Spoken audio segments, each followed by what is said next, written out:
At the state capitol, Governor Gretchen Whitmer is proposing a new tax on vape products to improve public health, but that could raise prices. 13 on your side political reporter Josh Albertus joins us now with a look at what is being proposed. Josh.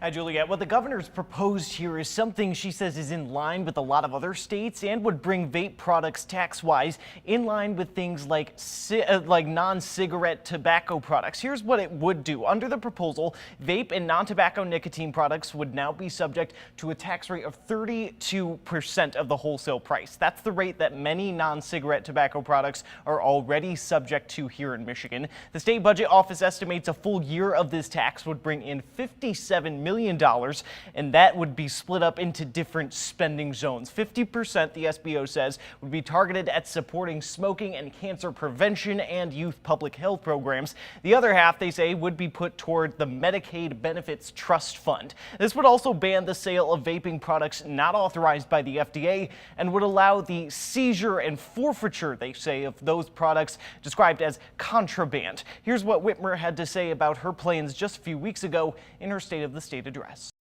We all know that this addiction has long-term risks that starts early. 90% of smokers begin before 18.